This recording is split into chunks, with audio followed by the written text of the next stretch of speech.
What's up, fam? This is me, Big Sarge, coming in tonight from the business side. Tonight, we're doing a live broadcast with my boy Lamar from the Uncomfortable Truth podcast. And tonight, we're going to discuss relationships, insecurities, trust, acceptance, and everything that comes in between. So we had a heart-to-heart man conversation to where we were just open and honest with one another, so that we can let other young men out there and even young women know that it's going to come a point to where on the path to greatness, you're going to end up making wrong turns. You're going to end up making bad decisions, but that's not the end of the day for us. Only thing you have to do is make sure that you stay on path, stay on course, and remain focused. So fam, don't forget to like and share this video, and if you haven't already, subscribe. This is Big Sarge, fam, and I'm out. Okay, let's go. What's up?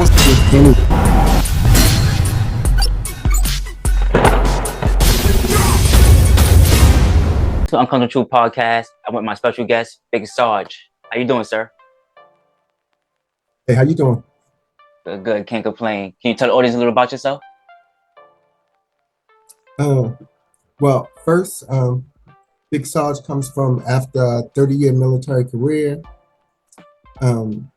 Big Sarge is coming down to the business side of relationships, where we created this podcast, or let's just say this group, where we can discuss almost realities of men and women to make sure that we're still able to get together.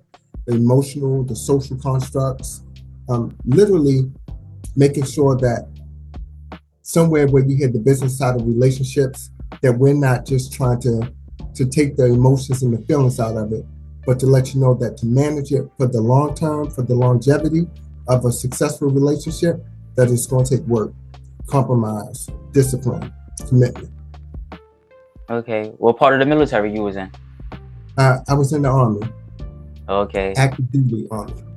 Oh, so you've seen a lot of action. Day in, day out. Yes. Did you get PTSD because of it? Yes. So I don't know if you know other people that were in the military. So it's like different types of PTSD.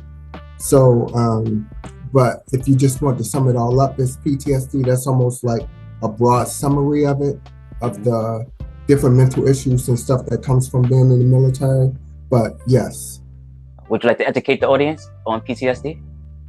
Not much that I could educate them on, but just that it is something real, that we're losing a service member. I think that it was coming down to like almost 20 service members or 20 veterans a day that we're losing to suicide in the military. So I don't know the specific numbers on it, or I don't even know what the demographics are, but I do know that there's this big push to let service members know not to feel ashamed for feeling it, come and seek help. And if you're a service member out there and you were in the military before, go seek help for it. It's real. You don't have to deal with it alone. I do know a couple of people with PTSD, and they can't deal with sounds like car backfiring, loud noises.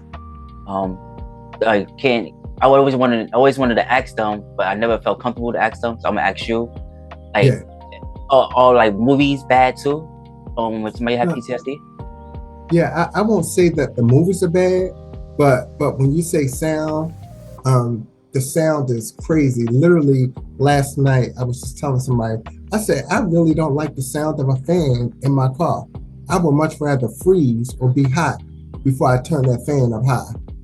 You know, so sounds, when I went to my first PTSD support group meeting, that's when, like you just now said, that a lot of service members suffers from those different sounds. As far as the movies, when I see most military movies, I'm normally proud. I'm proud to know that I served. I'm proud to know that I did my part. And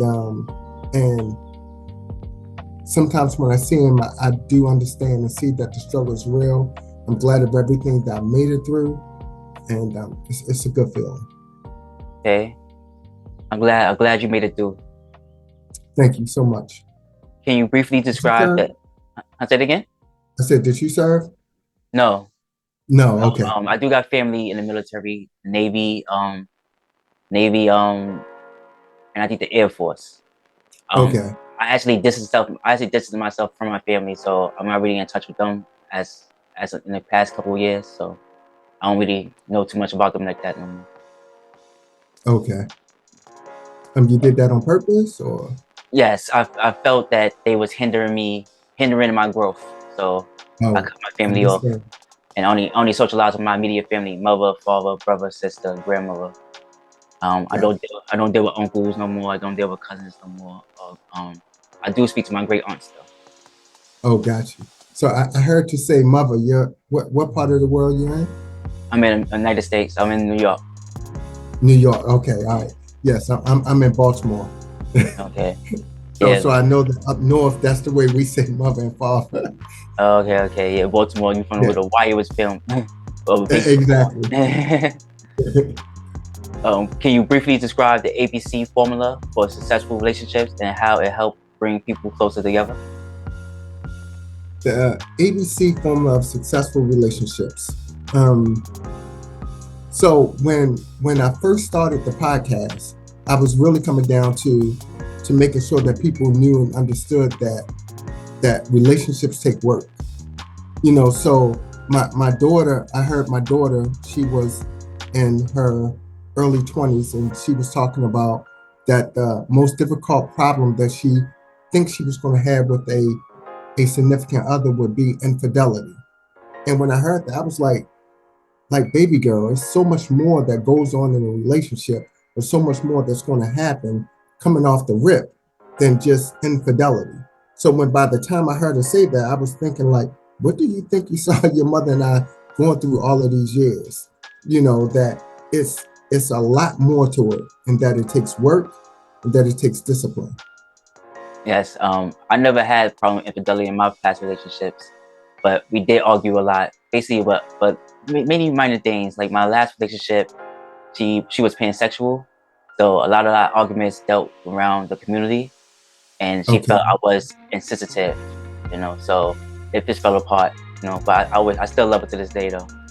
Yeah, exactly. Um, so see how you said that you love your ex. When you go into your next relationship, do you think that's going to pose a problem for your next queen to know that you have this type of feeling or bond with your past queen? No, I feel like I would be able to do better because I know where I made mistakes at with that relationship. So my next relationship, I'm going to try to not do the same mistakes. Like for example, I was very insensitive, so I spoke my mind. I didn't care how she felt when I speak my mind. Now I should never did that. I should at least consider her feelings. And certain times you don't have to say nothing at all. She says something, okay, babe, I understand. Yes, it will have to become an argument. I'm not saying agree to disagree, but you don't have to always voice your opinion on a situation. And I realized that after she was gone. Wow. So when I'm curious. When by the time y'all realized what was wrong, y'all were unable to fix it. I tried fixing it, but she was so distant after that. So when I tried to fix it, I tried taking her on dates like every week or every other week. I tried, like I said, I didn't speak on the community no more. I left that. We didn't have no conversations about that. We talked about our growth, her business, her new career. I talked about the company I started, the stuff I was going through with the company and stuff, positive things and the bad things. We spent time with my kids. My kids loved her, so we spent time with my kids a lot together. But she was just still distant. Like for example, her birthday was January 2nd, and Okay. she had about 3-4 parties that her friends threw for her, and I never was nice to none of these parties, and I've been trying to link up with her for a couple weeks prior to her birthday. I still got gifts right up hanging on my door right here for her that she never picked up, and when I basically I didn't call her out on it, but I basically brought it up like, I got these gifts for you, like you didn't like contact me. I'm like before she asked for space, not just for me, from everybody. But in December, she wrote that thank you everybody for giving me space. I'm ready to so socializing again. So I thought that was my time for me and her to start bonding again too, because for the whole 2023, we was going on dates every 2 weeks or every week until towards the end, like November and December and October, so a little bit in October. And she's like this to herself. So when her birthday came, I'm like, okay, I got these gifts for you. I do remember it's your birthday, but I didn't want to intrude on her because, like I said before, she said she wanted space, even though she said she was ready to get back out there with everybody. I still wanted to give her that space and let her come to me instead of me, forcing myself upon her. And and the conversation just went bad. She called me some names, and I'm like, this hurts. So I'm just gonna leave you alone because I don't want to feel hurt, and I don't want to badmouth you or argue with you. So I haven't contacted her since that last text during the week of her birthday. Wow. What does pardon my ignorance, what does pansexual mean? She basically, in fact, I'm gonna Google it so I could be politically correct instead of me giving my own opinion.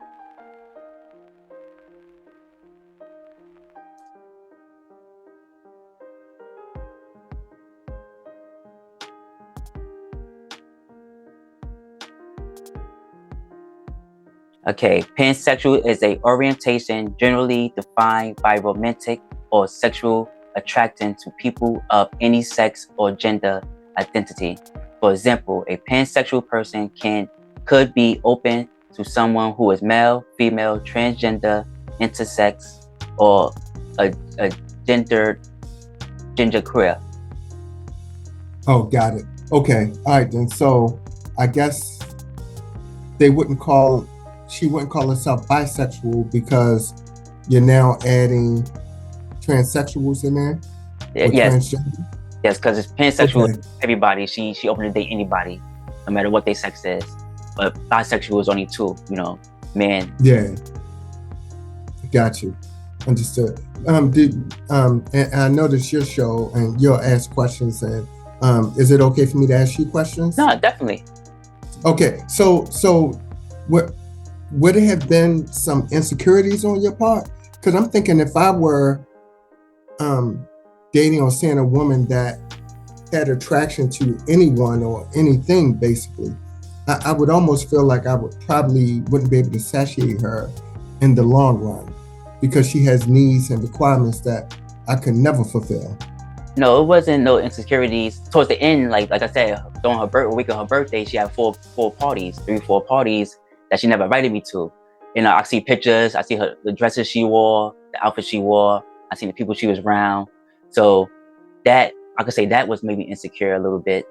No, not, I wouldn't say jealous or nothing, but a little insecure because I figure she wanted to spend time with me. Like, I love her, I wanted to marry her. That's one of my last messages to her, like, I wanted to marry you. So I'm just gonna let you be. Just remember, I wanted to marry you. But during the relationship, no, because like I said, a lot of arguments were during the community. So for example, one of the questions she asked me, I got cousins that's in the community. So she asked me if we have kids, will I let my cousins watch my kids? I told her no. And that upset her because her brother is part of the community. So she's like, if you want to let your cousin watch our kids, that means you want to let my brother watch our kids. I didn't know her brother was part of the community. She never even told me that. I found out that later on because we was hanging out at a bar and I glimpsed at his phone and he was he was basically on Grindr, basically, community dating app. So, and I seen what he liked. So that one made me realize, okay, he's part of the community. He was also married too, but his wife was sick. She died of the big C. Oh, got you. Yeah. Wow. So I guess he was in the closet. So how old is your brother? My brother? No, her brother? I don't know how old her brother was. What, was he older or younger? I don't know. I never really asked that. Under age 40 or over age 40? They're definitely in their 30s or 40s, yes. Definitely was in their 30s or 40s. Yeah, my daughter, she died at the age of 28. She had lupus. And she was married to her husband from age 22. I mean, and this young man, uh, uh, uh Namarco, I could say his name. He wouldn't mind. I mean, he did a great job at loving a woman with a critical illness such as that. Hmm. So I was wondering how did he do when she got diagnosed with it? I mean, I, was it terminal when she first got the word or what? I'm not sure about that, but he's very hands-on. Like, for example, there's days, like when she was alive, he wouldn't go too far. So the boss was even blocks away from his house, and stuff like that. He never strayed too far because he wanted to be close by to his wife. Um, Yeah. so does that answer your question? Wow, man, that's strong. I love hearing stories like that. Sad that what happened happened, but I'm pretty sure the next queen that gets him knows she has a man with a strong backbone in him, Yes, because that's a lot to deal with. yes, yes. I see he was maybe in pain. I think probably a couple of days after she passed, he came to the bar. It was a social club we had. That's where I met her at. Um, Okay. so it's only members only. And he came there and like you could see on his face that he still was so sad. He was grieving. Everybody supported him, showed love to him. And that's probably, I think that's the last time I see him too. Like the last time I see him. Question, in your experience, what are the most common challenges individuals face when trying to improve their relationships? The biggest issue that they have is that they don't take into account that there's still two individuals. Mm, So once you realize that you're two individuals and you accept it and you're constantly working on bettering yourself, and then by the time you better yourself, he or she better him or herself, then that's how you become a stronger couple. So a lot of people think quote unquote love will save the day, and it's nothing wrong with believing that, but at the end of the day, it's going to take discipline and commitment. It's going to take work on each other, constant work on each other, but I hear so many people, particularly like I said, my daughter and her friends, that they're young 20 somethings females, um, women, and as well as two of their boyfriends at the time, and that they didn't take into account that this takes work. Relationships take work, love take work. And the crazy part about love is that love isn't what makes love work. Work is what makes love work. So when by the time the people realize that, I'm sure you heard the common cliche, love would have brought you home, love will do mm, this. Oh, if a mm. man loves a woman, he'll do that. If a woman loves a man, she'll do that. No. At the end of the day, you shouldn't need love to know what is right. So when by the time the two people have what they want, what they're expecting from each other, yeah, you don't need love to know that um, um, she doesn't like me being out to 3, 4 o'clock in the morning. It doesn't take love for me to realize that she doesn't want me working 70, 80 hours a week.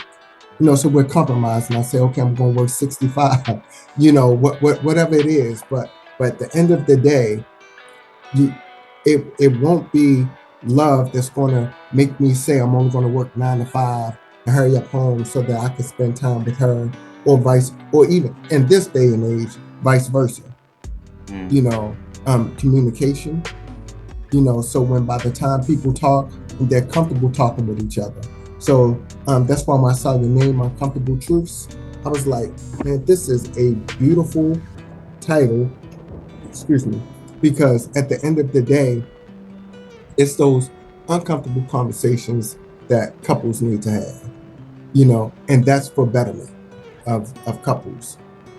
Yes, I realized that the title goes with everything. Like I could interview somebody that's do fitness, and it would lead to uncomfortable truth because some people may have problems with their weight or something.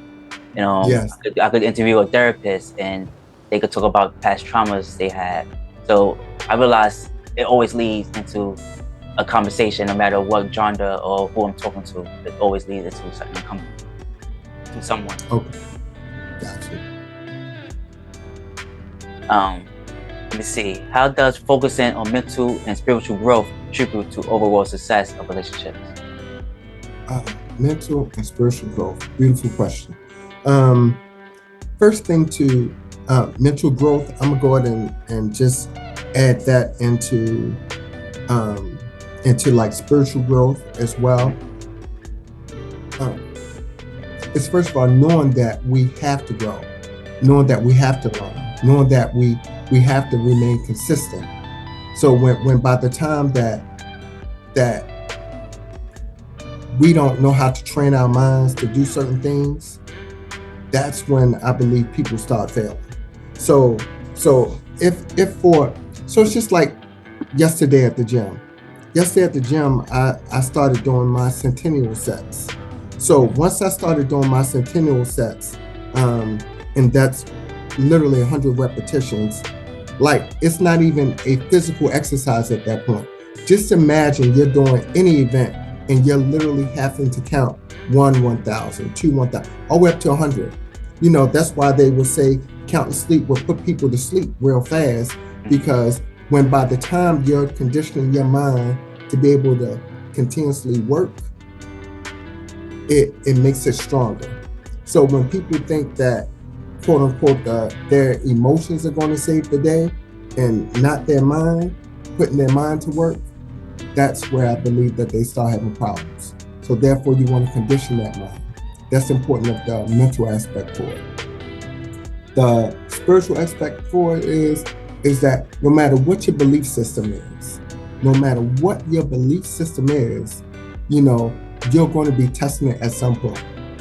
And you need to make sure that you stay in tune with your belief system, stay in tune with your feelings, stay in tune with making sure that you want to become better. So if meditation is better, if praying is better, I have this saying that I always, when I hear couples say that they have problems, I'm like, oh, that's not a real problem.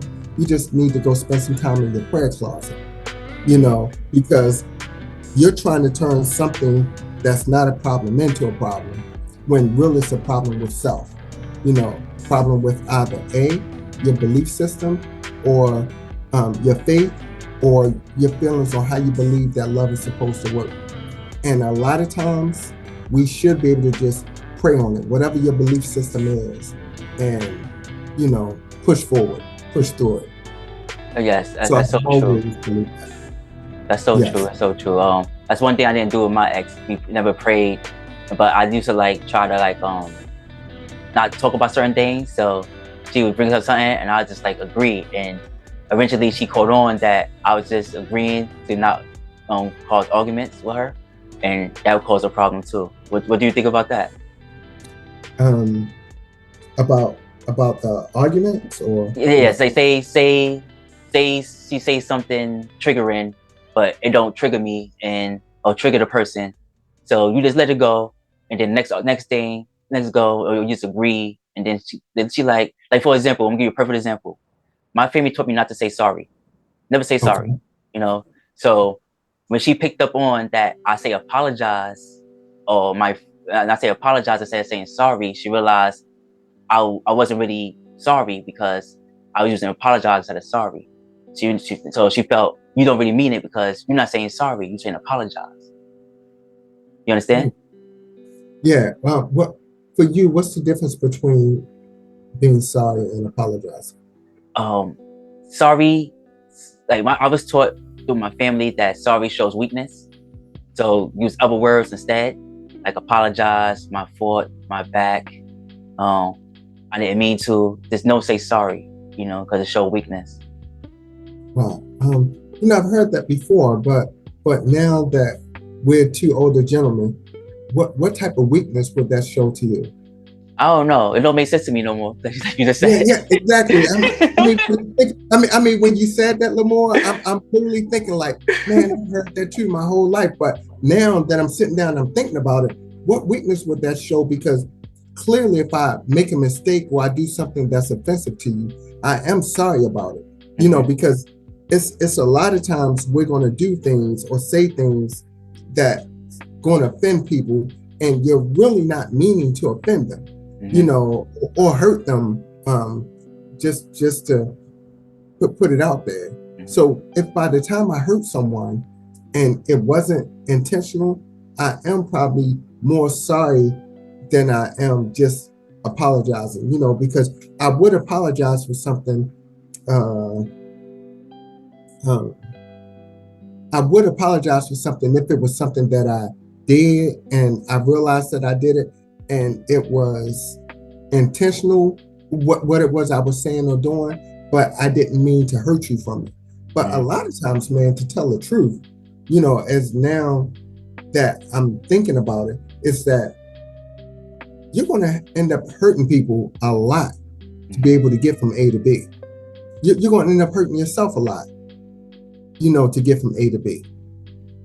Yes. It takes, you're going to go through a little bit of pain to grow. Yes. You ever heard of the emotional bank before? Emotional bank? Yes. So basically, it's like a real bank, and okay.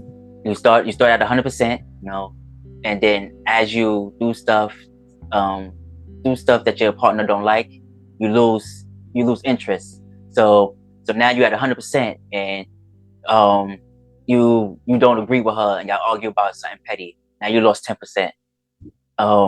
Like say this never happened to me, but say somebody in a relationship and they get physical, or they start yelling and arguing, or be verbal abusive, you lose 30, 40, 50%. So eventually you're gonna be at 0%. And you could always get more interest, but it's hard to gain interest. It's easy to lose interest, but it's hard to gain interest. That makes sense.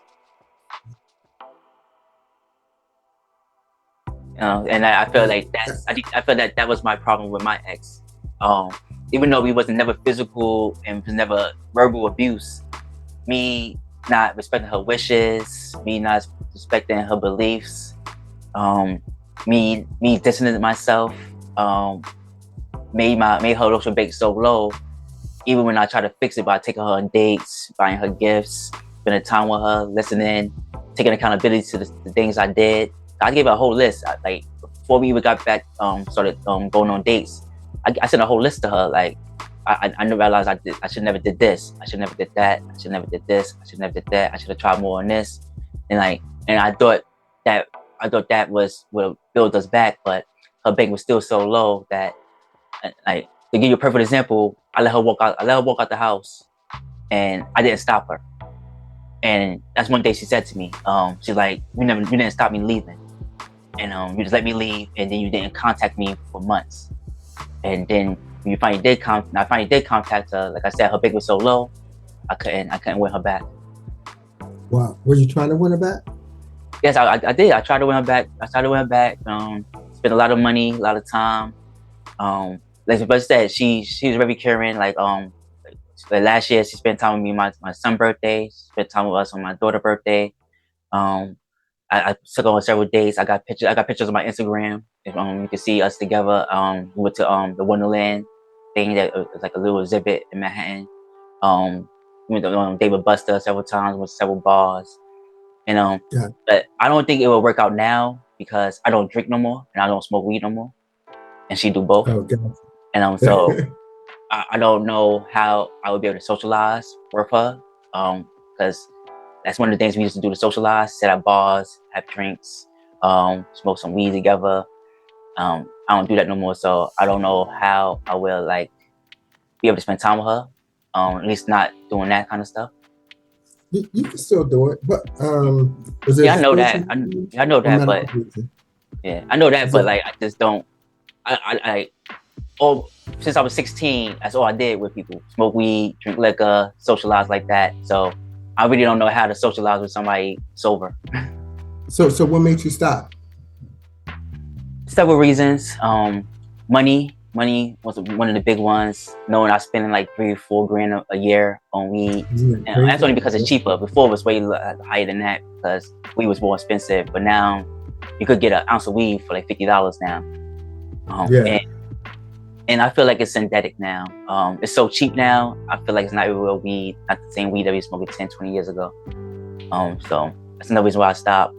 There was times like I wasn't getting high, but I felt like sick, for example, like chest racing, body racing, tired, lazy. It took me and I stopped smoking. The withdrawals was crazy. No appetite. Every week. Always wanting to sleep. But a little depressed. Like, even though not suicidal, but like, but depressed. Lonely. A lot of my memories, resurfaced. And I attribute that to like trauma and stuff like that. And now that I'm over 33 days clean, like my body, I feel so much better. So I'm full of energy. I eat a lot now. I eat more than I eat before, because before I had to smoke before I ate and I had to smoke after I ate. Now I don't have to do none of that no more. So I noticed you said clean. So you went to like AA or NA? No. I just stopped cold turkey. Wow. Cold turkey. This is myself. This is myself from several people. Like I said, I don't know how to socialize with her no more, because I don't smoke no more. That's one of the things we did together. So I went out, like a lot of people I did socialize with and smoking. I don't do that no more. I got a brother that lived close by, and like he said to me the other day, like, you don't hang out with me no more. I said, I don't smoke no more, so I don't know how to hang out with you.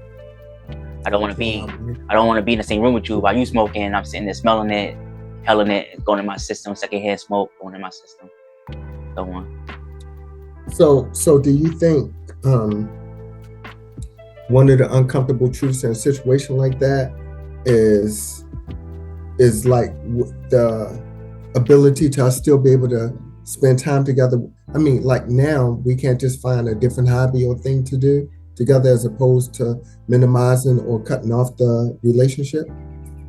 Not definitely, but I don't see how that would work, because, like, for example, I was walking with him the other day, and he's like, "Oh, I want to get some weed, this and that," and he noticed the dispensary. So I goes with him to the dispensary, and he didn't have an ID to get in to the dispensary, because he needed USA ID. He didn't have USA ID.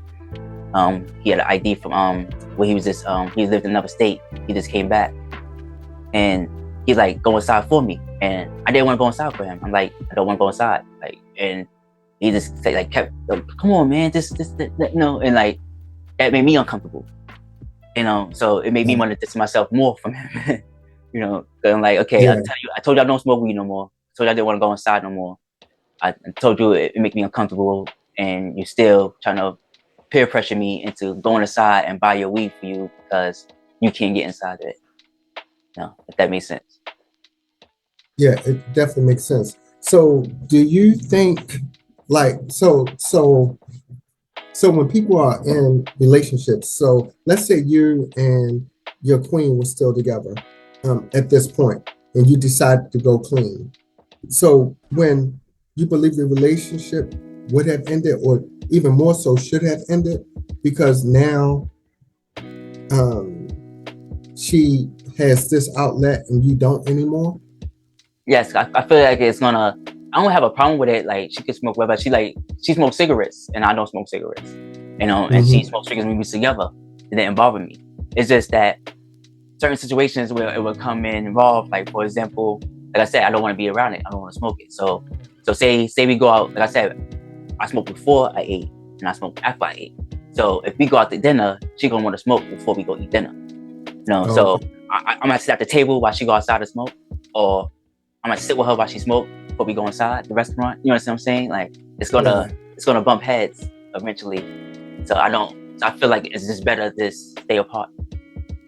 Yeah. Well, I think by the time you come into a situation like that, you're dealing with a smoker that, now, if she's at the point that she cannot biologically take not smoking before y'all go to dinner or post dinner or whenever y'all out or are together, then yeah, definitely probably need to seek help. Because I mean, if he or she in any situation realize that I need to slow this down, or I need to stop this for health reasons, as well as because that's a form of addiction at that point, where you realize you can't even go a few hours without something, to possibly seek help and to change so that you can work on that relationship together. So one of the things that I'm constantly preaching on the business side of relationships is that would be one of those situations or scenarios to where now you have to seek help or you have to seek change for it because it's hindering the growth of your relationship. So I try to look at everything for people who are in relationships. So sometimes I hear stories, and when by the time I hear the story, it's a person not realizing, like, hey, when you start thinking about the longevity of a relationship, because you and she could have been married right now. So if by the time you and she would have been married and now you're going down this path and she's not ready to come down that path yet, I want to focus on how do you think y'all could have made it work? Let's say you two shared children together. So when by the time you two share children together, you can make it work. Share some tips for individuals who want to develop long-term financial plans that support their relationship and future goals.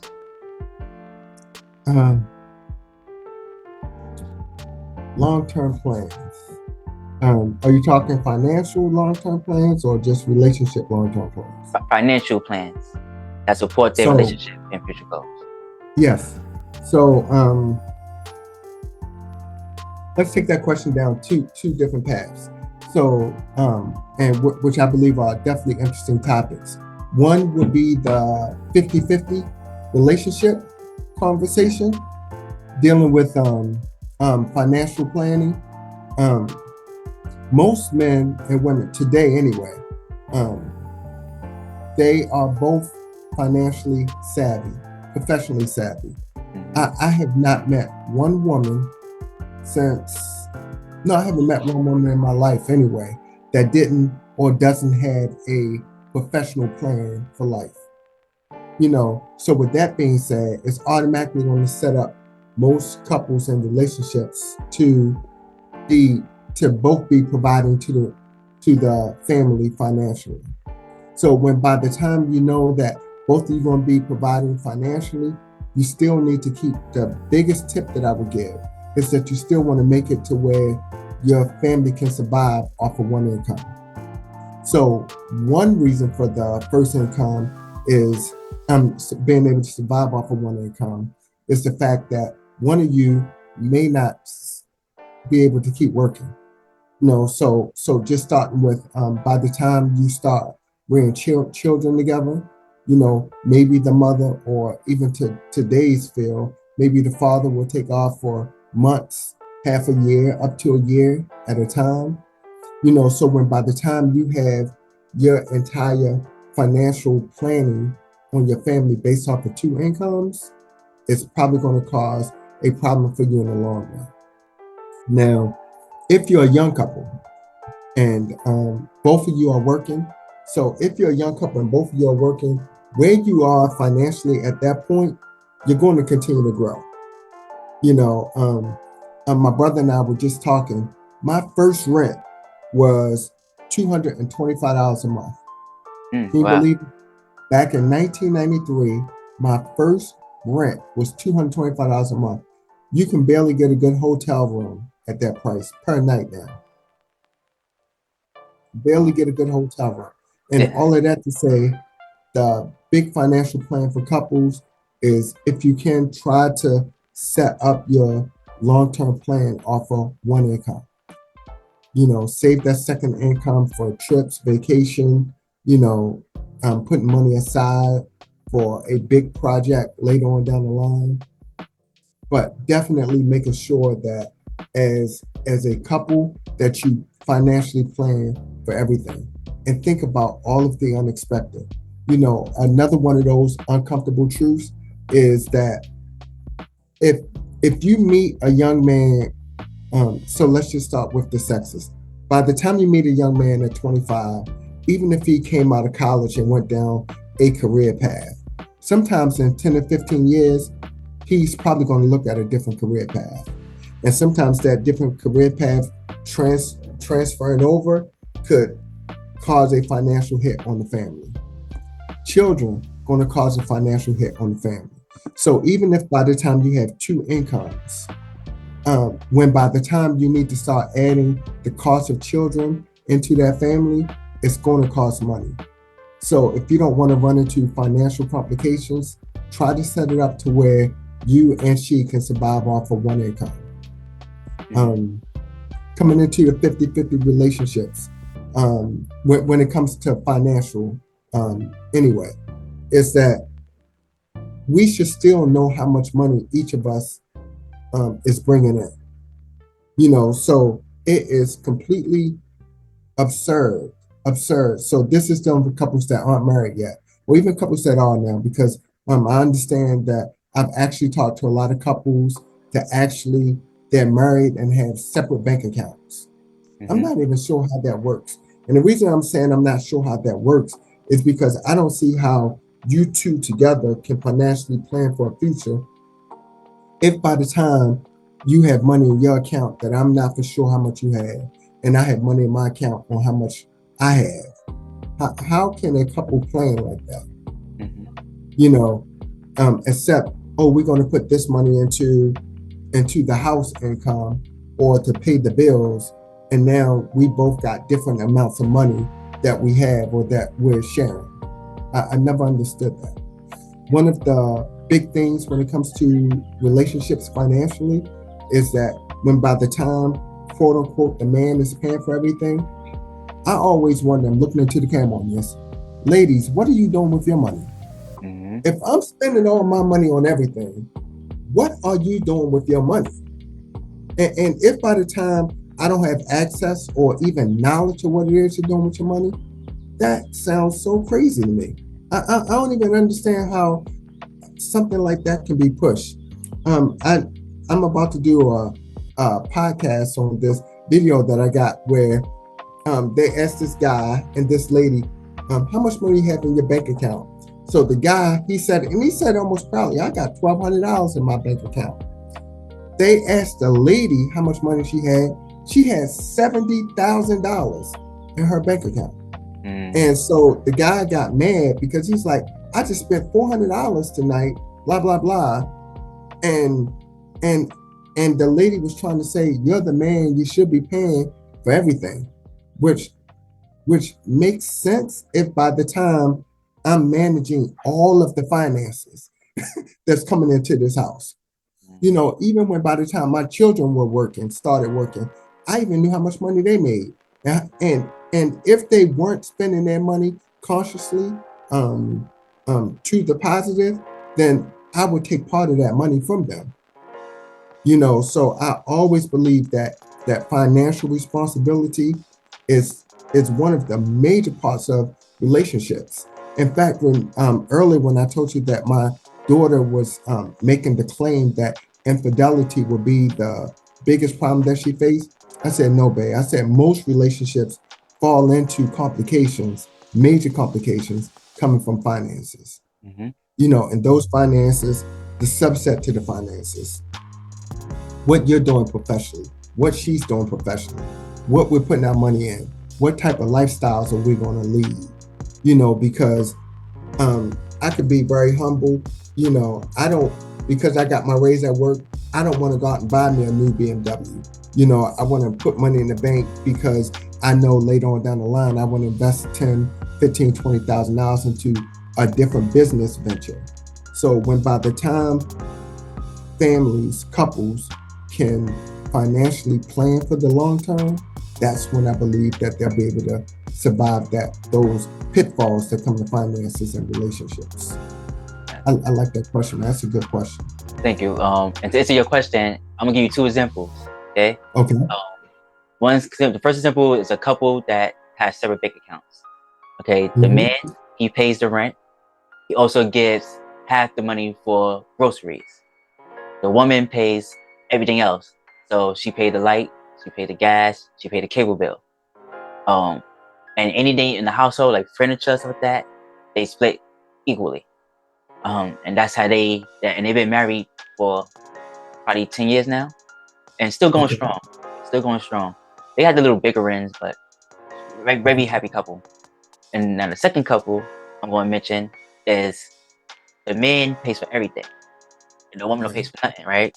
So this man was an incel, right? Okay. Incel, and he started going to the gym. He lived with his mother. He lived with his mother all his life. My mama's boy. He wanted to go to the gym. He got diesel. He met a woman. The woman got pregnant. They had a baby. The baby was autistic. Baby was autistic, and they end up moving right downstairs from their mother, right downstairs from his mother. Matter of fact, the mother moved downstairs. They stayed upstairs, and they seemed like they was a happy couple, but looking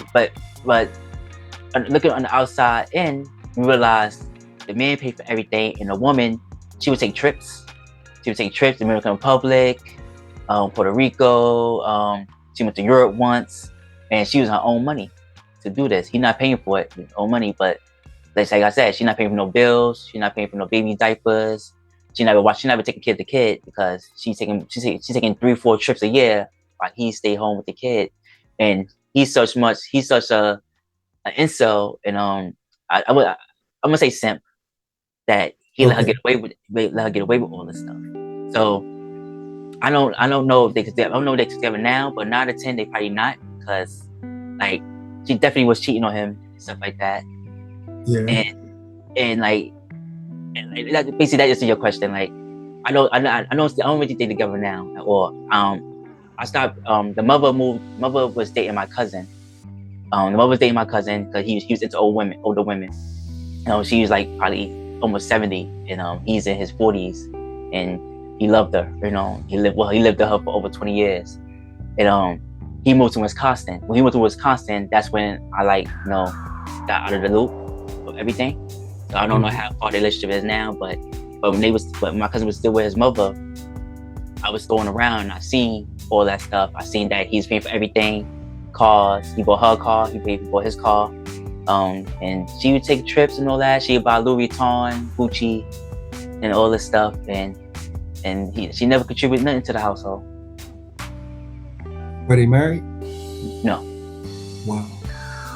So definitely some of the advice that I would definitely give to men. So my son will be 19 this year. As he starts to mature and come into dating, I would definitely advise him to not financially compromise himself during the dating phase. Mm-hmm. So if by the time they're living together, but do you know how much money each one was bringing in? Like, was she bringing in about the same amount he was? Because I get it if one of you not bringing in money. No, he basically had a good job. He probably was making $80,000 a year, $100,000 a year. Wow. She probably worked I think she worked at IHOP or something like that. She had a regular waitress job or something like that. Wow. So that's what I'm saying. So when by the time something like that happens and you're moving in together, so one of the advice that I would give to couples that are moving in together, you might as well start looking at each other at almost like you're married. Mm-hmm. In fact, this is how legal law marriages and statutes work, because when by the time you move in with someone and y'all been together for years, you need to almost start carrying and moving with each other as if this were your wife, as if this were your husband, because you're moving like it. You just don't have that legal part behind it. But if you're going to do it right, then you need to go and combine your finances, or at least know what your finances are, so that you know how you're going to be moving going into the future. And when by the time I say going into the future, how we're going to financially manage this family. So if by the time whatever she was making, whatever he was making, and he say, oh, I'm gonna let her keep, if she's keeping her money to quote unquote upkeep herself, I guarantee you that if she were making $1,000 a month, she's probably not spending $1,000 a month upkeeping herself. So she's probably spending less than that, because if by the time you're surviving, he's surviving on his own, she's surviving on her own, and now they come together, they should be able to save money, pocket money, put money aside for whatever it may be. It's no reason that now I'm going to bring a queen into my life and I'm about to financially compromise myself, because I saved this conversation from now that I'm older, mature, have more money. I definitely have more money to spend, but I always have these conversations as in I'm speaking to the 20 and 30-year-olds, because I think most time by the time you're 40, you're almost set in your ways anyway. It takes a lot to change a 40-year-old mindset. But the 20 and 30-year-olds, the teens, the older teens that's coming into relationships that's about to move together, oh yeah, you should definitely know how much money each of you are spending or bringing into a relationship. A lot of times, man, do you think more women or more men have their own places, apartments, single men, single women?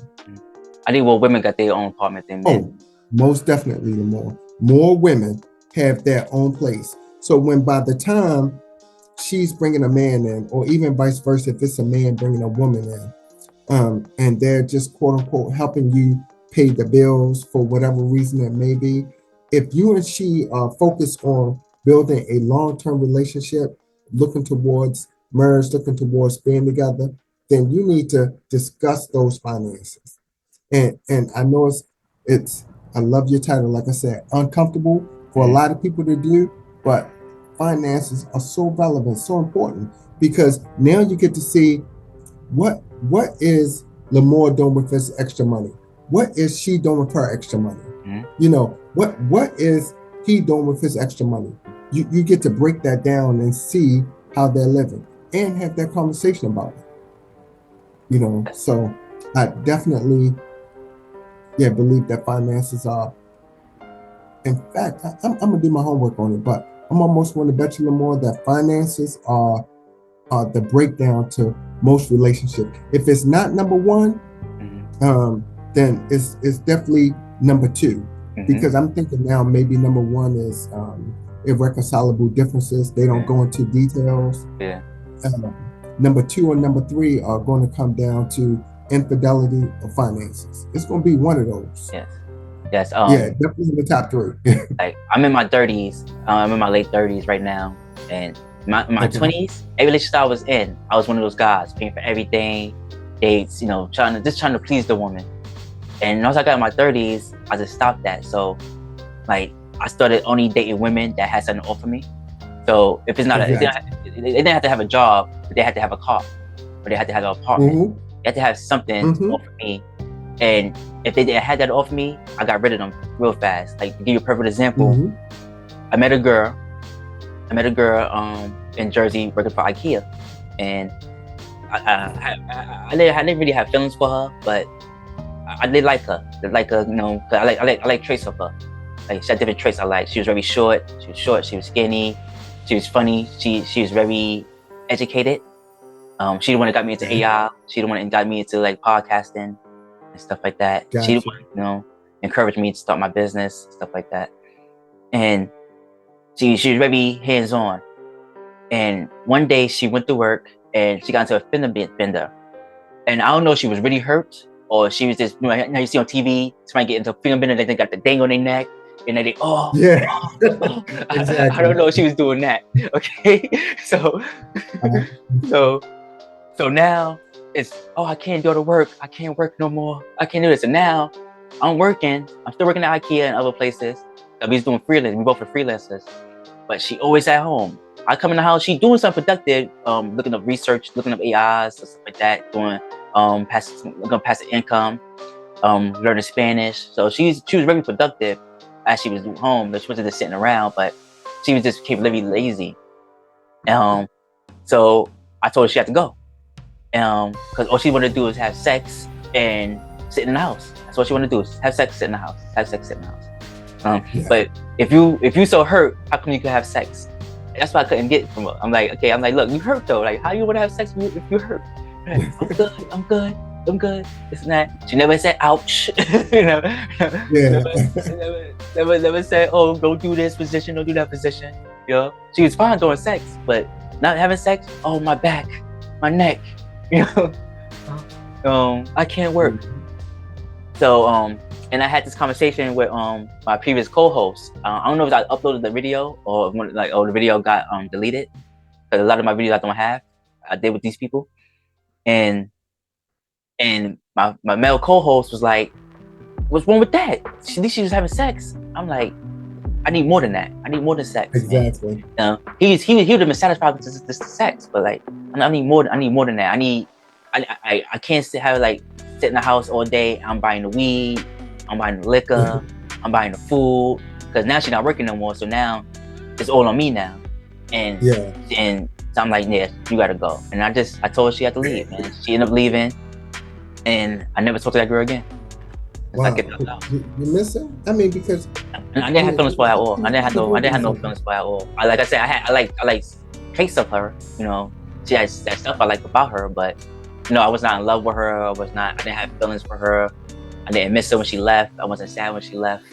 I was relieved, because I was able to save some money now, because I realized she wasn't gonna do nothing with her life, and she was gonna play sick. That she owed me money, so when I get my lawsuit, I'm gonna give you $5,000. That $5,000 not enough for me to put up with you for 3-4 years until you get that lawsuit. Until you get that lawsuit finalized. That's a long time. Yeah.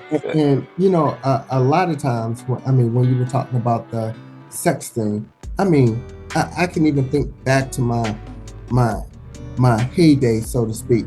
Even on a good strong night, you're probably only putting in an hour or two, and you still got 22 hours in that day.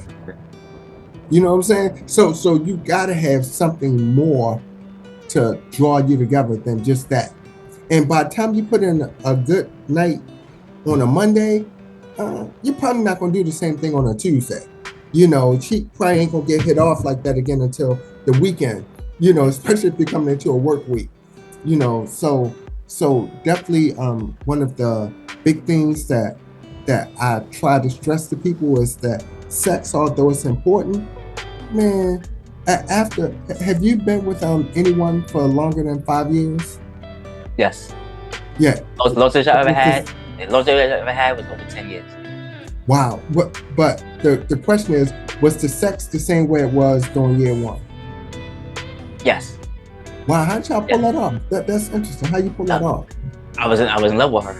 I don't know about her. I don't know if she felt the same way about me during that 10 years. But it never wavered for me. I did cheat. I did sleep with her sister. Yeah. I did sleep with her sister. You did sister on purpose? And when I say on purpose, like, what was it planned, or was one night the energy just? The sister initiated it. One day we was sitting in the house. The girl I was dating was laying on my lap, asleep, and my hand was hanging off the couch, and the sister kept rubbing my feet on my hand. So I'm like, oh, okay.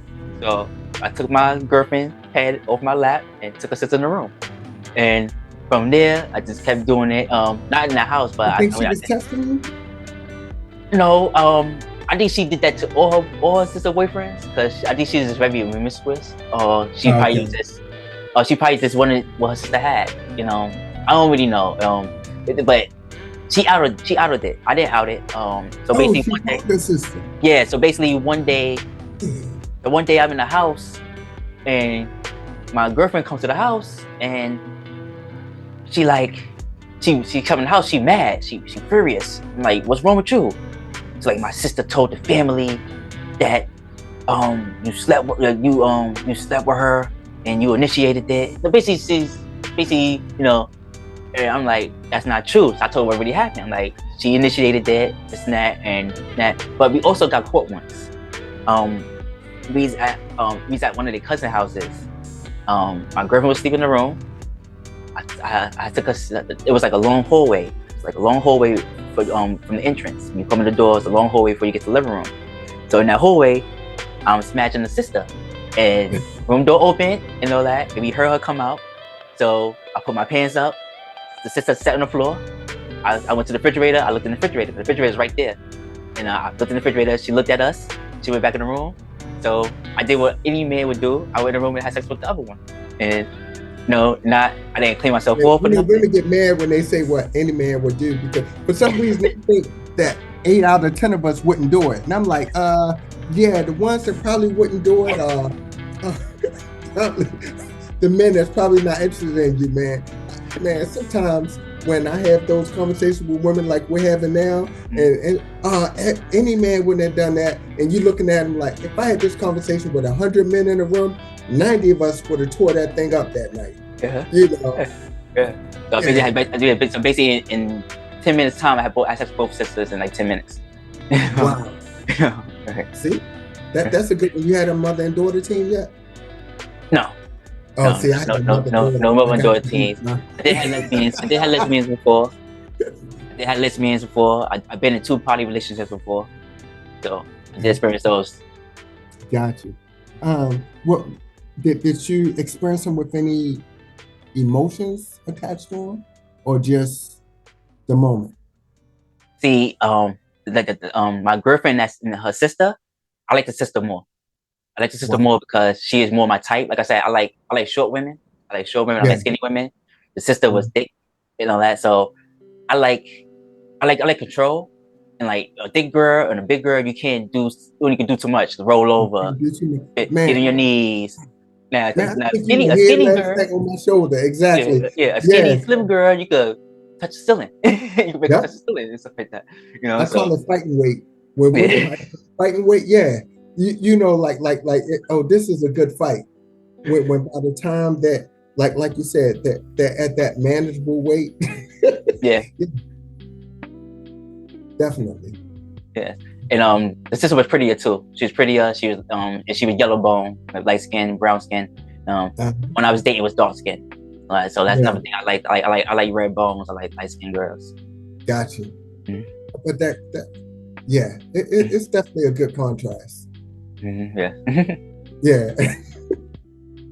I like the sister more, like I said, because she was light skinned and all that. But it just ruined the relationship. It just ruined the relationship because after that, she always said to me, "I can't date somebody that like my sister more than me." Wow. So do you think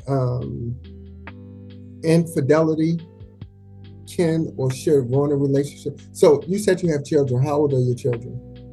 Right now, my kids are 17 and 14.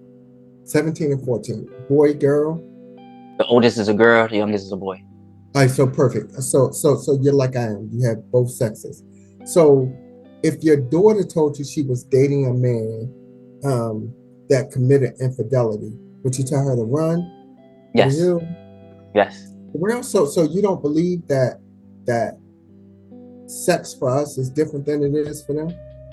It definitely is different. It's different. It's different feelings because to a man feelings could change. Like I said, I told you about several relationships I had, and I told you a lot of them I didn't have no feelings at all towards them. It was just sex, or they had something to offer me.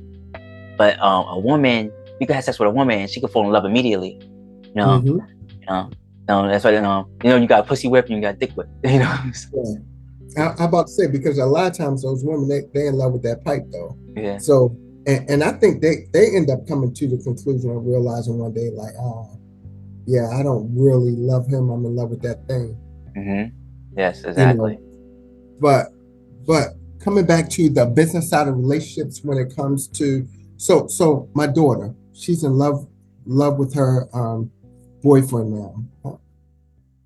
I guess technically they're engaged. I don't know. He didn't do like a formal engagement or proposal, but she has a ring and stuff like that. But let's say he were to do something.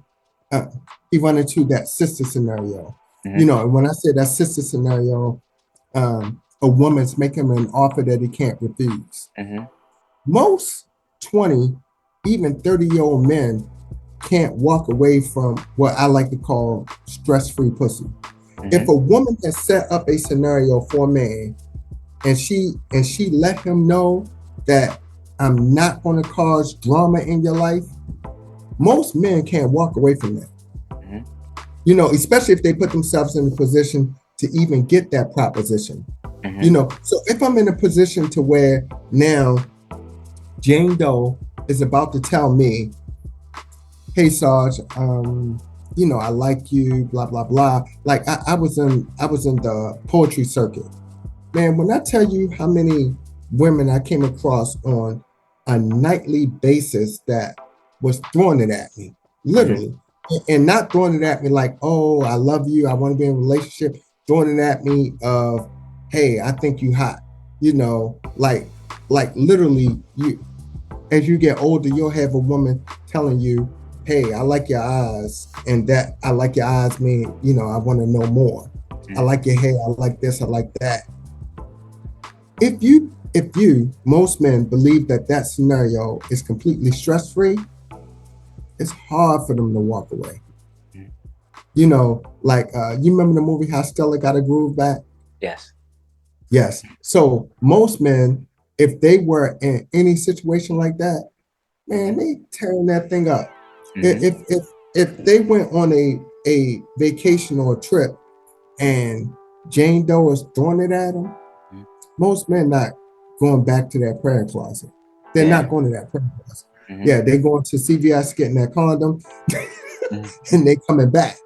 Yes. You know, but when if it came down, and this is my speaking, if it came down to my own daughter and her potential husband made a mistake like that, I would have that conversation with him, because a lot of times we men learn from our mistakes. You know, you realize like, you know, I didn't even love her, I didn't even like her. You know, I literally just wanted to get that nut off. By the time they go from A to B, they can literally get themselves back in sync. You know, if he's a good guy, she's a good girl. I don't believe that men, by the time they're out there, now if they're running rampant and they're just a dog by nature, you know, like, so if you ask me, hey, Big Sarge, what makes you think you're a relationship coach or could offer advice? I would tell the whole world, man, up front, which I'm prepared to tell the whole world. I made every mistake a young married man can make. You know, I was literally a husband and a father before I was a man. And I will not hesitate to say that to anyone. I didn't really start getting my shit together until I was 40. You know, and the reason I'm saying when I was 40, I realized the mistakes that I was making along the way, but you know, I didn't settle into not making mistakes or thinking that I was smarter than the system. You know, a lot of men think that they're smarter than the system, think that they could outpace her, you know, outpace society. Man, I was on, do you remember MySpace? Yes. Yes, so I was on MySpace. By the time I left from MySpace and came on to Facebook, I had to get off Facebook because my wife can see this. Like I couldn't get away from the social media nightmare, you know, so that caused me to slow down, to come up off of that. But even back then, I thought I was smarter than the system.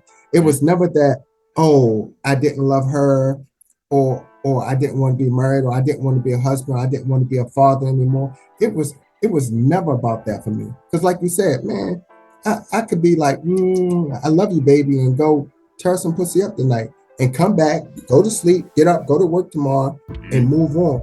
You know, so I believe most men, and even when I talk to them, if they were having this uncomfortable conversation, that you realize that we, I'm not going to say we, I'm not going to say all men, because I know women going to beat me up for this.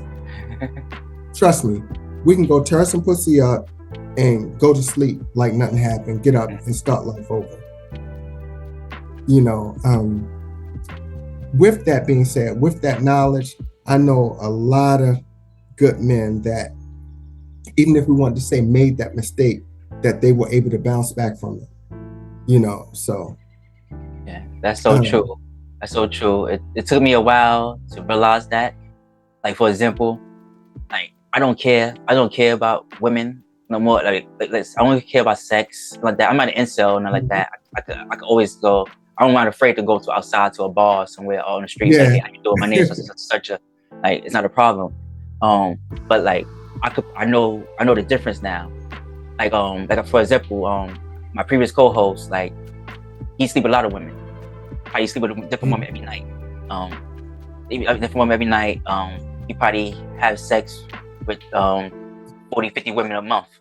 But I don't think he's happy, and I don't think that's healthy either. So I could do that too, but I realized as I got older, I could pick and choose these situations. So I get women coming on to me all the time, and I just turn them down. I don't have a problem turning them down, and I don't think that guy I was just telling you about can turn a woman down. I think it's like I think him having sex with women validates him. I don't like sex don't validate me at all. Yeah, sex don't validate me at all. So the girl could be a 10, and I could be like, "Nah, I'm good. I'm good." And I feel like that because, like you said, a guy can a guy and a girl emotions is totally different. A guy could catch feelings, not catch feelings. A woman could catch feelings, but both could catch feelings. But 9 out of 10, a woman will catch feelings faster than a guy will. And I feel like I can control that situation. So I turn women down all the time. Like I said, I kick women out the house now, just so I could be in charge. I could be in control, because if I'm not in control, they in control, and if they control, then I look like a fool in it. So if I'm sitting in the house with a girl and let her do whatever she want, and not let her do whatever she want, then she working over me. But if I'm in control, and I'm like, I don't like you right now, get out. You know, I'm in control, and she always will come back. But as soon as I simp up and babe, don't leave me, baby. Now I'm this little, but as long as I'm always in control, I'm always higher. You know, if that makes sense. Absolutely makes sense. So how long you plan on doing that though? You plan on settling down with a queen at some point in the future? Or definitely. If I meet the right one, see, I believe you only fall in love once, and I found the one I'm in love with. So I don't think I can fall in love again, because like I said, I don't have feelings for women. Like I've been in poly relationships. I like poly relationships better than heterosexual relationships, because because like I said, like when you with one person, they your world, and then stuff could happen where like the man could cheat, the woman could cheat, and that could break the relationship up. It could also mess with people's spirits. For example, like a guy could be very confident, and once a woman cheat on him, now he's an incel. Like he don't know how to cope. He afraid to go out and ask a girl out. He afraid to even speak to a woman, or he may even hate women now. But when you're in a poly relationship, like it's not the same. A man could be with that woman. He could be with another woman. He could have women together. Like both poly, like I said, I was in 2. The first one I was in, it was a girl that already had a girlfriend, and they just brought me into it. And it was rules involved. Like, for example, one of the rules was I couldn't have sex with the girl I was dating without the other girl being present. And if I did do that, the other girl used to get mad and run out the house all the time. And then the second relationship I was in, the girl would do stuff like I'd be in the bed, we'd be in the bed together, she'd be on the phone with another guy, and all that. And then she'd be like, is this bothering you? No, it's not bothering me. Have your conversation. Have your conversation. Like, I don't care about that. you know, and it's not. And me now, I would say it would bother me, she probably would have had a one up on me. If I would have been like, this shit bother me, I'm sad. It's like, no, have your conversation. I'm gonna do the same exact thing, and I just do the same exact thing. Have a conversation with women on the phone while she's sitting on the bed with me. There's times I had sex with her while she was on the phone with the guy, and stuff like that. You know, it's just like when you're in a poly relationship, it's totally different from being in a one person relationship. Gotcha. Wow. So I'm just curious, when they were setting the rules Like, was it a rule when you heard the rule that you couldn't be with her without it being a group that you knew you were going to follow? Or like when you first heard it, you were like, no, I need this like a one-on-one type thing. No, I was cool with it. I was cool with it. The girl I was messing with was not cool with it. So she was just like, I don't care. Let's do it. And and sometimes we did it right by the girl, like on the couch. We right there on the couch. The girl was on the other couch. And while we doing it, she would wake up. I can't believe y'all doing it again. And she would run out the house. Or we be in the bed. Like we all three of us in the bed together, and she sleep, and now I'm doing something with the girl. And now I guess she feel the bed vibrating, and like y'all doing it again. It always caused problems between their relationship. Not between me. Like the girl never did nothing to me. Like never did nothing to me. She never was upset with me and nothing like that because she knew I wasn't controlling that. Like her girlfriend was doing that. Her girlfriend wanted it. Yeah. She got what she wanted. Man, when I come to my experience with that, what I clearly remember is by the time I was doing it, my girl literally started like pinching me or grabbing me, like she was mad because I was doing it to the other girl too hard, and I'm like, it was like one of the craziest experiences that I ever had. And then almost like you said, now you're doing this and you're doing it with the other girl, and she's mad about it, because you're with the other girl.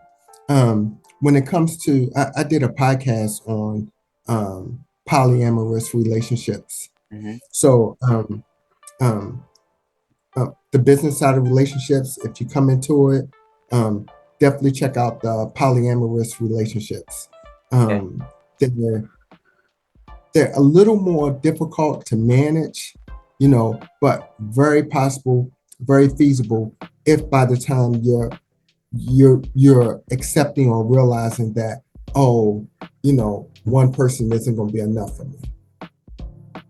So if by the time you're in a relationship like that, like I said, they're a little more difficult to manage, but still very possible to manage. So when by the time you find your queen or the woman that you said that you were involved with or in love with, if they wanted to go down that pansexual route, how do you foresee a relationship working for the long term? Is it possible to pull that off? I don't think I could do a poly relationship with her. Like I said, I loved her, so like I don't want no other man touching that girl. You don't want to share. I don't want no other man touching that girl at all. That's like you said, that's my queen. Like, I really got feelings for her, and like I said, when she said those things to me, during the week of her birthday, it hurt it. Like, but and I told her it hurt it, but I was gonna like keep writing her and keep telling her how it feels with that. I told her how it felt, how it made me feel, and I just left her alone. I haven't wrote since. And it's been 4 weeks now, 4 or 5 weeks now, and I haven't wrote. Her birthday was January 2nd, and I haven't.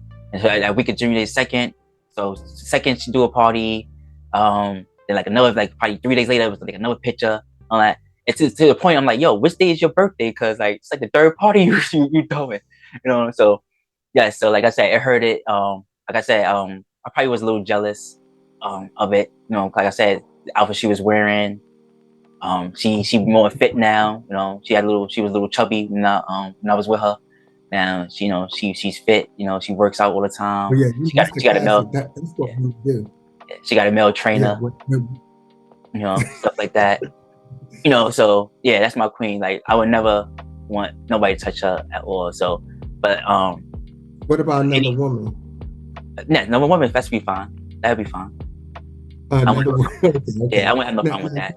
And she wouldn't have to tell me. And she wouldn't have to tell me nothing about that, or bring that around me and nothing like that. She could do whatever she wants, but like I wouldn't want her to mess with another man. And like I said, she pansexual, so she definitely had that option to mess with anybody she wants, that she feel free to mess with. But women, they actually get emotionally attached to each other. So I would think that even if by the time she's dealing with another woman, it would still have to be certain boundaries put in place. Like I remember one time, and I'm gonna chalk it up to naivete, but I remember in my 20s, that one of my wife's girlfriends, they seemed too close, you know, and not even that sex was on the menu or something, but like they were definitely like very close, you know, and when I say very close, it was almost like she was like emotionally attached to this other one. You know, it wasn't even like normal, you know, like normal female friends or friendships, period. You know, and I think in my 20s, I was a little insecure at that time. You know, as I've got older, I've learned to appreciate that. You know, and once I learned to appreciate that, like, I believe one of the secrets or the success to long-term relationships is accepting the fact that you're not everything to that person. You know, he or she need their outside sources. He or she needs their outside outlets. You know, like it's not the same. And when I say it's not the same, like no matter how good I think I am, I can't give her what she could give her. You know, I can't give her what her job could give her. I can't give her what the children would give her. I can't give her what the pets would give her.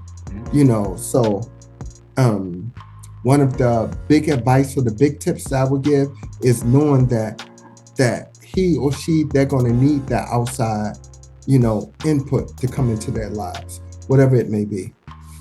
Yes, that's so true. And like my poly relationships or my best relationships, because I always call them like for example, say I rent a hotel, and I rent a hotel for a girl. The girl don't show up. The girls I told you about in my poly relationships, I can always call them. I can call them right now. I'm like, yo, I got a hotel room. Want to come see me? It'd be in a cab ASAP on their way to see me. Yeah. None of my heterosexual relationships would do that for me. I can't call the girl. I can't call my ex that I love. I can't call no other ex that it was just me and her. Be like, hey, come see me in the hotel room. I can't do that. Either they got boyfriends or something like that. But the ones that I have poly relationships with, I can always call them. And they always come running. And one of them even one of them to this day still say they love me. Yeah. Oh, they're gonna love you. I believe that. So speaking of when you say they love you, so do you think men and women can just be friends? That's an interesting conversation. Yes, I think that men and women can't just be friends, because sometimes a woman don't like that guy. Just don't like that guy at all. I know plenty of relationships. I know plenty of people that got male friends and they never touch that guy at all. Like so once we start discussing a actual true platonic relationship, that means it's no interest on either party at all. And I've always wondered, how do a man and a woman get to become such great friends if one of you weren't attracted to the other and you weren't childhood friends growing up? You know, so I always wondered, so do you have a female best friend or good friend? Yes. Did you smash her? No, but really? We had talked about it though. Yeah. So basically, I met her through freelancing, and she's an older woman, and she asked me. We went to a bar one day, and she was like, it was, I was working at the U.S. Open, and I had like luggage and stuff with me. I had like luggage and all that, and she seen that luggage. So at a different gig, we went to a bar, and she was like, "Are you okay? You got somewhere to live? Have you ever had a woman take care of you before?" I'm like, "No, I'm good. And the topic just came up, and I was like, I said, "Do you believe?" I said, "Do you believe in sparks?" She was like, "What you mean?" I said, "Like this," and I started touching her sexually, and she's like, "Nah, I definitely feel that. She's like, "But you're my bestie. I don't I feel like it just gotta happen. Like, say we like in a crib somewhere, we drinking and we smash, but it can't be like, yo, let's go to the hotel, let's go smash. Like, it can't be planned. That's what she was trying to say to me. But like, if you look on TikTok and Instagram, you see conversations like that all the time, where they're like, have you ever seen each other? No. You in the friend zone? Yeah. How long y'all been friends? 20 years. Then you also got those relationships where the guy be like, call your male best friend and tell him that you just broke up with your boyfriend and see what he say. Yeah, I just broke up with my boyfriend. Like, you want to come smash? Yeah. You know, and the guy like, you see, this is why you can't have male friends. This is why you can't have male friends. So you see, it's on both. But like, so yes, I think a man and a female can be friends, because if the woman don't like you, she's not letting you hit it. She's not letting you hit it at all. So do you think she deserves your time and energy that you're about to give to her? Like that woman I just told you about? Yeah. I never spent money on her, but she spent money on me plenty of times. Oh. Okay. I never spent money on her. I never bought a drink. I never bought food, nothing. But she bought my food. One time I got so drunk at the bar, she made sure I got home safe. You know? Yeah. So me making sure she got home safe. You know. So stuff like that. So like that's what I'm saying. Yes, a man and a female can be friends, and like I said, we still fit. She in my group chat too. So. Gotcha. I talk to her all the time. I see her all the time. Yeah, I'm thinking that's definitely one of those tough things to pull off. You know, female friendships. I myself.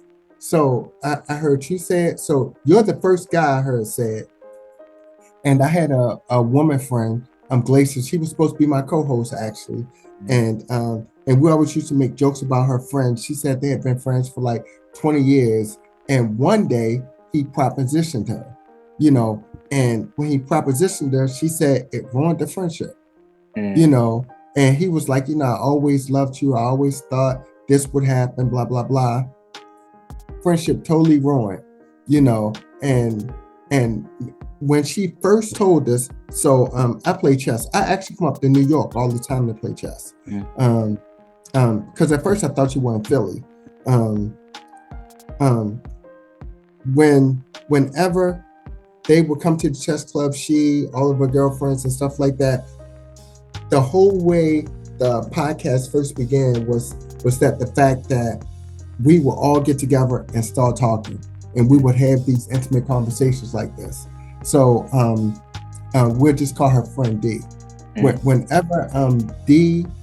Whenever she would talk about D, how great of a friends that they were, I don't know what ever happened until she said D propositioned her one day or told her how much he loved her, because now they both were single, you know.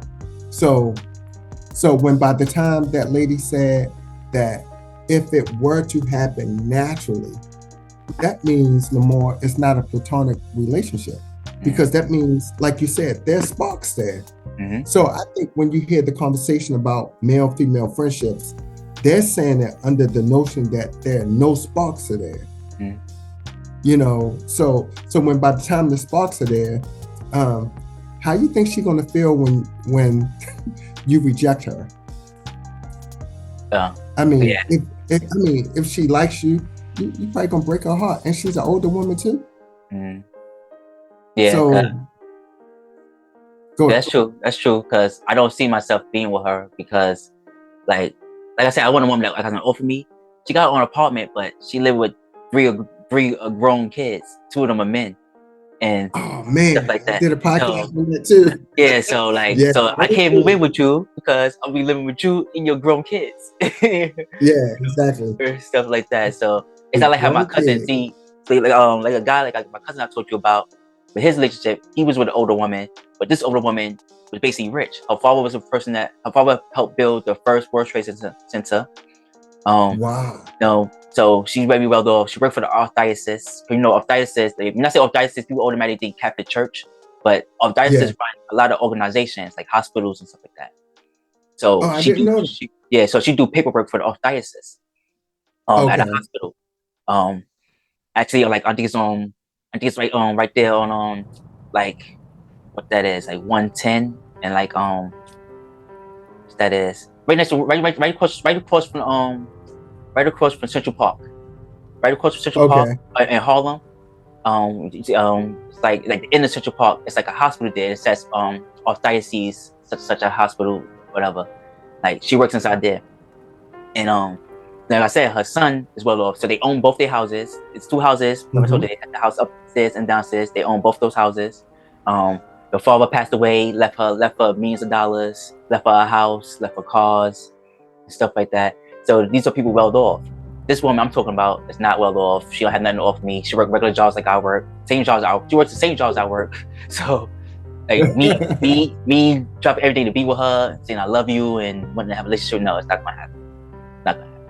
And she live in a project, so like nothing to offer me. Like now she owned her own property, and she had like real estate, money, stuff like that. Yeah, I could see myself falling in love with her, but it's gonna be equal if I mess with her. So I mean, I might be able to give more than she give me. You know? Yeah. So when by the time, so just going down that path, so I have this whole thing going into like once people reach 50. So I believe like once people reach 50, do you know what the normal life expectancy age is for people in this country? 65? No, it's 70 for women, 68 for men. Okay. So that's the normal life expectancy range. So we're talking about you got about 20 years. And let's say you live over 70. Even if you live over 70, your quality of life is probably greatly changing, either to health or medical reasons, whatever it may be.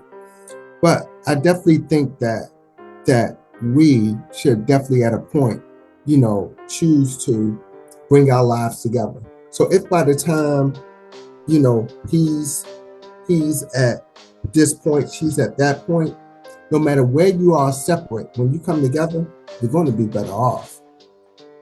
You're going to be better off. Yeah.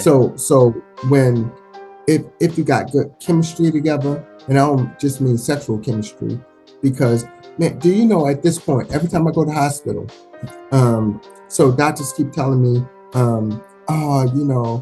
Sean, your blood pressure high, blah, blah, blah.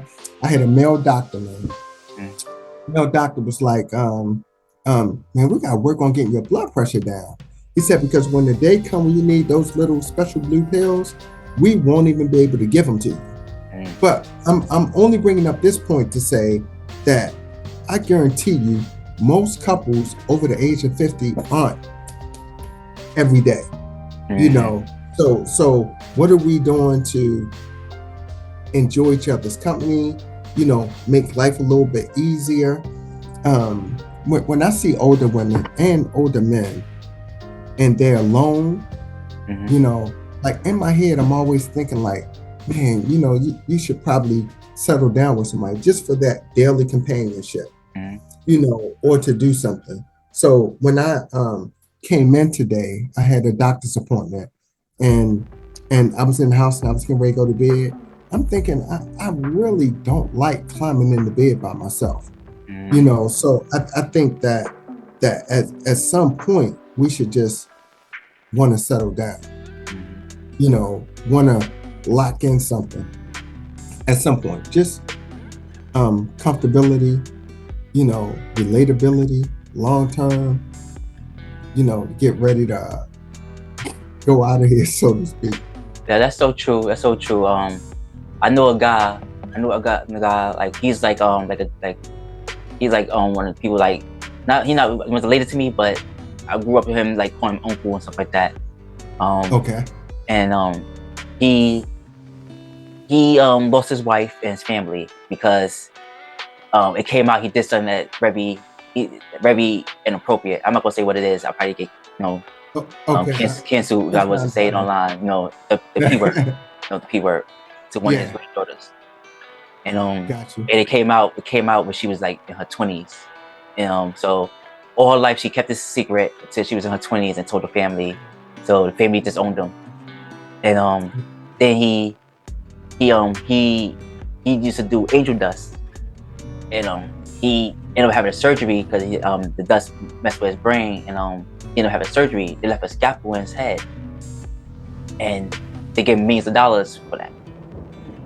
They gave millions of dollars for that, and he still couldn't find a woman after his wife left him and all that. He still couldn't find a woman. So before he passed away, he ended up passing away eventually. But before he passed away, he made a comment to his nephew, and he told his nephew, he said, I can't find a woman. He said, I didn't have sex in years. He said, I'm about to become gay. and when he said that, and his nephew couldn't believe he said it, and then his nephew told me, I'm like, seriously? He's like, yeah, he really said that. He's like, because he couldn't get a woman, he was going to mess with a man. Well, I would think a man would probably be harder to mess with than a woman.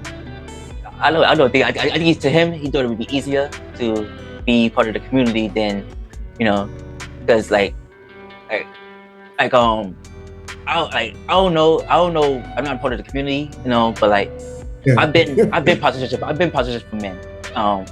For give you a perfect example, I said on one of my episodes, on one of the episodes I uploaded to YouTube, and basically I was working for the airport, and I was waiting for the Metro North to go back to New York from Jersey. I worked at Jersey. I worked at Newark Airport, and it was a European guy there. He was from Europe, and we were just talking. It was me, him, and another guy, and we were just talking. And I'm like, "What kind of sights?" I said, "What kind of sightseeing you want to see?" I said, "You want to see the Statue of Liberty and stuff like that?" He said, "Why are you going to take me?" I'm like, wait. So I just started busting out laughing. You know that? And the other guy got real uncomfortable, and he stopped talking with us. Period. Like, he went about his business after that. You know that? So I started laughing at the dude's face and all that, and I felt bad. I don't know why I felt bad. Because I don't think he meant it maliciously. Yeah. I don't know what it's like to him in Europe. I don't know, like from Europe. He also was a Caucasian guy. So I just thought it was so weird and all that. So I felt bad a little bit for laughing out so bluntly in his face like that. But I kept the conversation going with him, and all that. So we just talked about regular stuff. He kept asking me, he was scared too, very scared. He thought he was gonna get robbed or something like that. I said, nah. I said, as long as you mess with drugs, as long as you mess with gangs and stuff like that, and as long as you don't do nothing funny, nobody's not gonna bother you. You go about your business, people leave you alone and stuff like that. I ended up walking him. I went helping him get to the train that he put to get on. He was going to Coney Island or Bay Ridge or something like that. Help him get in the train and all that. And I never seen the guy again. So I guess in his head, it's easy. The guy just, like I said, he was just open. Hey, you gonna take me? So I think some men think it's easier to talk that a guy's gonna be more willing to do that. You see that too. Look at what's that girl Star? That Star girl. I forgot her name. Sydney Star. You ever heard of her? No, I never heard of her. Sydney Star is a transgender that say that she only wants straight men. She don't want no men part of the community. So wow. She only proposition straight men, and it must work for her or work for him, whatever you want to, if you want to be food. Yeah. It must work. We will call her. Yeah. If you Adam 22 is. Alan 22. Adam 22. Adam 22. Is he a singer? No, Adam 22. He's owning a skateboard shop. I think he did something like that. But now he do the 21 Jumper podcast. He also got the Something Talk. He the one that let his wife sleep with men. He wants to let his wife sleep with men. The white guy.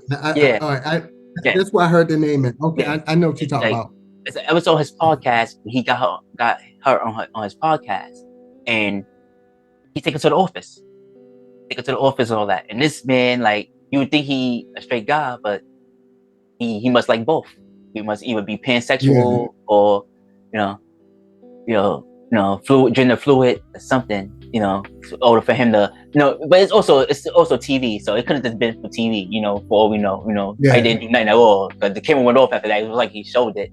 But if you go to the video, Sydney Star and Anna 22, you will see that scene, and he like, yes, we like, what you think we gonna do? And he took the mic off, and they walk off the camera, So, Yeah. so I think they do think that it's easier to approach a man than a woman. Approach a man. That makes sense, man. I'm actually gonna look into that.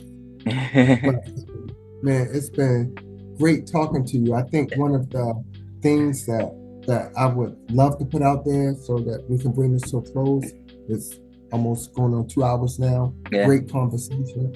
Love it, man. So we definitely have to do this again.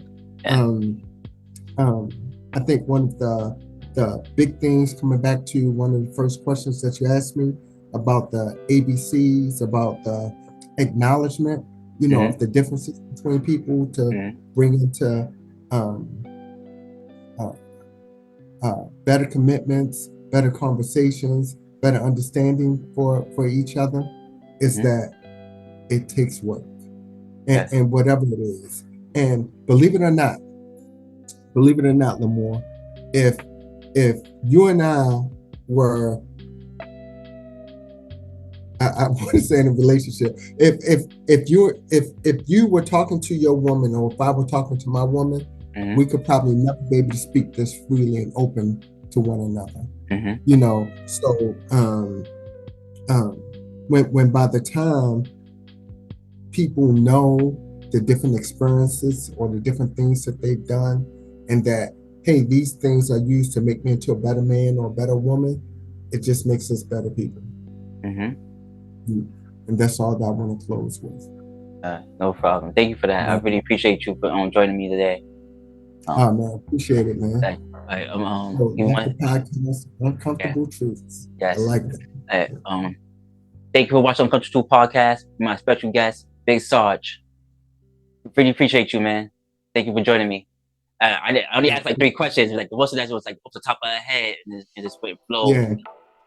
I like that though. I like that though. I didn't have to ask 30 questions like I usually do. So I really appreciate you for joining me. It was a very educational conversation. I hope people can get something for this. So, could I do a quick shout out real fast? Yes. Oh, go ahead. So just want to make sure that people out there know that you can find me on the business side of relationships. I'm on just about every platform. Not on just about, we're on every platform. Business side of relationships. This is Big Sarge. Definitely love this conversation with Lamore. Uncomfortable Truths. I'm locking that in, man. I mean, that's powerful. So, and I'm saying powerful because you actually have the energy to make me feel comfortable to come out and have these conversations. Okay, let's go. So appreciate the energy. We definitely have to do this again. Thank you. Have a good day, sir. Thank you. Appreciate you. Man. Big Sarge, man.